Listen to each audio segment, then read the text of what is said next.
नमस्कार मित्रांनो, अशोक मामा या मालिकेच्या आजच्या भागात आपण बघणार आहोत इरा, ईशान आणि गार्गी अशोक मामा आणि निविताईंना एकमेकांच्या प्रेमात कसं पाडायचं याच्या आयडिया शोधत असतात. तेव्हा ईशानच्या डोक्यात आता अचानक एक आयडिया आलेली असते आणि तो सांगू लागतो की आपण त्यांना एकमेकांच्या नावाने लेटर लिहूया. तेव्हा आता गार्गी म्हणते की नाही, नको. असं केल्याने आपण लगेचच पकडले जाऊ, कारण आपलं हँडरायटिंग त्यांच्या लगेच लक्षात येईल आणि आपल्याला चांगले फटके बसतील. तेव्हा आता दोघंही म्हणू लागतात की गार्गीताई, तू मोठी आहेस ना, तूच सांग काहीतरी आयडिया. त्यावर आता गार्गी म्हणते की माझ्या डोक्यात एक आयडिया आहे. पिक्चरमध्ये दाखवतात ना, त्यातलाच एखादा उपाय करूया.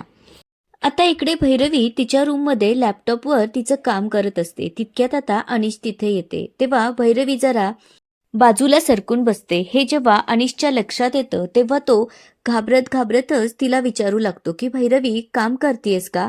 मी काही मदत करू का? त्यावर आता भैरवी त्याला नाही असं म्हणते. त्यावर आता अनिश तिला म्हणतो की मला माहीत आहे तू माझ्यावर नाराज आहेस, पण प्लीज भैरवी, मला एक संधी दे. त्यावर आता भैरवी त्याला म्हणते की अनिश, मी तुला कधीच माफ केलं आहे, पण एवढं सगळं झाल्यानंतर मला वाटत नाही की आपलं नातं पूर्वीसारखं परत होईल. त्यावर आता अनिश म्हणतो, भैरवी, मला माहीत आहे की मी खूप मोठी चूक केलीये, त्यामुळे मला माफी मागण्याचा सुद्धा अधिकार नाहीये. तरी देखील मला एक संधी देऊन बघ, मी चांगला माणूस होऊन दाखवेन. त्यावर आता भैरवी म्हणते, हे बघ अनिश, आता त्या विषयावर बोलायला नकोस. त्यावर आता अनिश म्हणतो की तुला पाहिजे तेवढा वेळ घे. तेव्हा भैरवी म्हणते की मला झोप येतेय.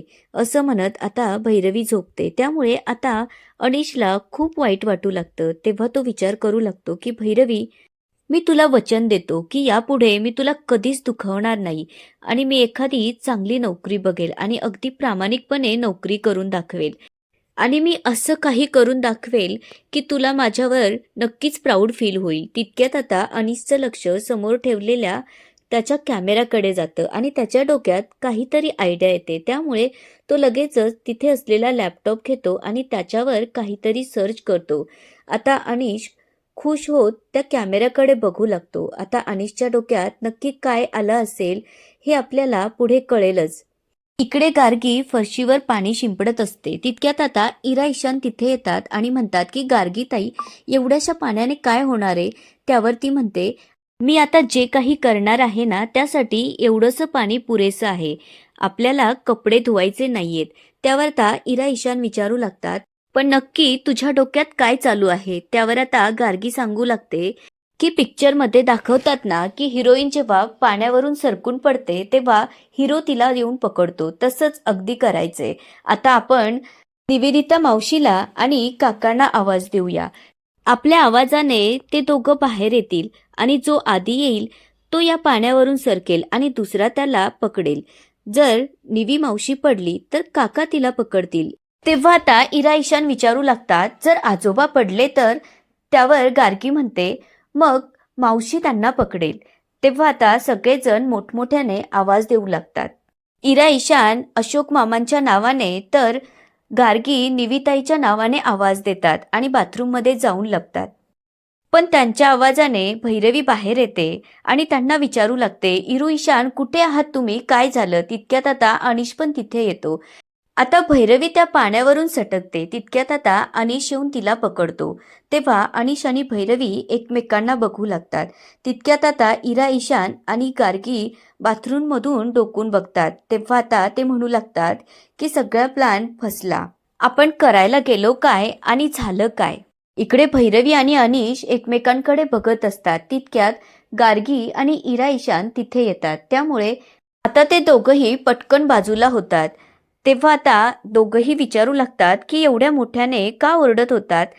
त्यावर आता गार्गी सांगू लागते की काही नाही, असंच ही दोघं भांडत होती, त्यामुळे मी काकांना आणि मावशींना आवाज देत होती. त्यावर आता अनिश त्यांच्यावर ओरडतो. त्यामुळे आता इरा, ईशान दोघंही सॉरी म्हणतात. आता भैरवी त्यांना म्हणते की तुम्ही दोघंही जाऊन होमवर्क करा, मी थोड्या वेळात तुमचा होमवर्क चेक करायला येईल. असं म्हणून आता भैरवी तिच्या खोलीत जाते. त्यावर आता इरा, ईशान आणि गार्गीचा प्लॅन फसलेला असतो. तेव्हा ईशान तिला म्हणतो की आपण दुसरा प्लॅन करूया का?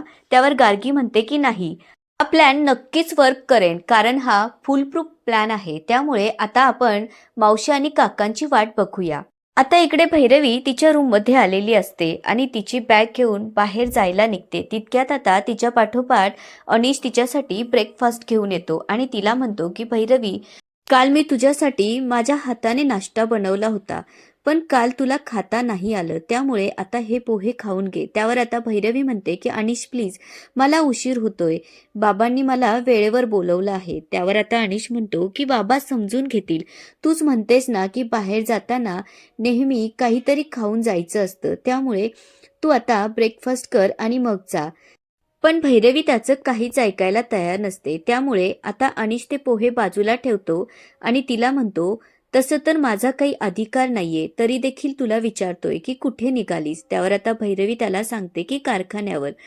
त्यावर अनिश विचारतो की का.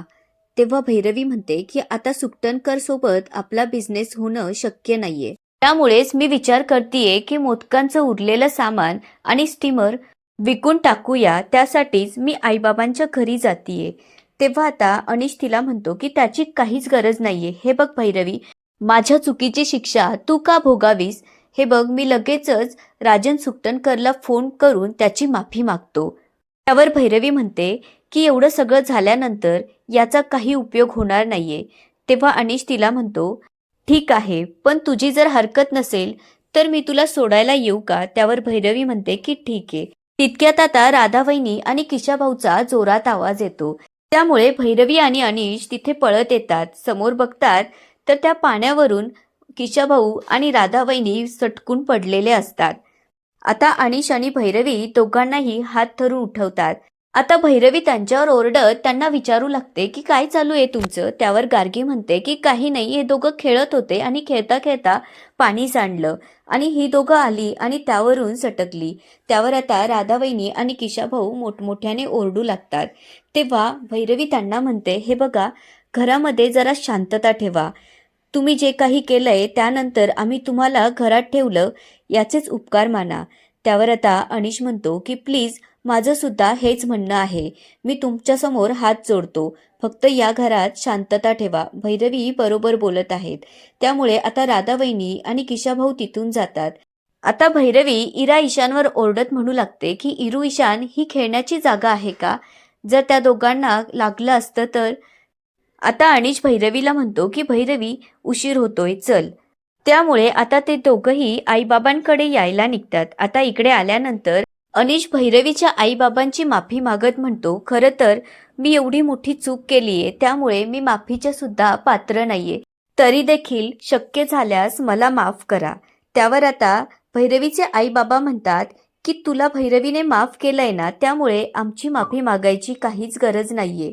तेव्हा अनिश सांगू लागतो की स्वप्नाच्या नादाला लागून मी भैरवीचं खूप मोठं नुकसान केलंय. तुम्ही भैरवीसाठी किती धडपड केली हे बघितलंय मी. अशा वेळी तुम्हाला साथ न देता मी त्या स्वप्नाला साथ दिली. त्यावर आता भैरवीची आई म्हणजेच मीना म्हणू लागते, अनिश, जर तुला तुझ्या चुकीची जाणीव आहे ना, तर माफी मागायची खरंच गरज नाहीये.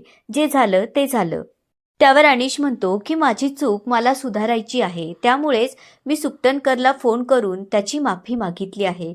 तेव्हा भैरवी म्हणते, पण त्याचा आता काहीच उपयोग होणार नाहीये आणि आता आपल्याला सुकटनकर फूड्समध्ये थारा मिळणार नाही. त्यावर अनिश म्हणतो, का मिळणार नाही, जर तुझी यात चूकच नाहीये. सगळी चूक त्या स्वप्नाची आणि माझी आहे, त्यामुळे आमच्या चुकीची शिक्षा तुला का मिळावी. तितक्यात आता भैरवीच्या फोनवर राजनचा फोन येतो. भैरवी आता राजनचा फोन उचलते. तेव्हा राजन तिला विचारतो की आता कामाला कधी लागणार आहेस. तेव्हा भैरवी त्याला विचारते की तुला नक्की काय म्हणायचंय. त्यावर राजन म्हणतो, अगं भैरवी, लोक तुझ्या मोदकांची वाट बघतायत. तुला 10,000ची ऑर्डर मिळाली आहे. पुढे तो तिला म्हणतो की मला असं वाटतं तू विसरलीयस की आपला 2 वर्षांचा कॉन्ट्रॅक्ट झालेला आहे, 2 ऑर्डर्सचा नाही. आता 10,000ची ऑर्डर मिळाली हे ऐकल्यानंतर भैरवीला तिच्याच कानांवर विश्वास बसलेला नसतो. आता 10,000ची ऑर्डर ऐकल्यानंतर अनिश आणि भैरवीचे आईबाबा सुद्धा चकित झालेले असतात.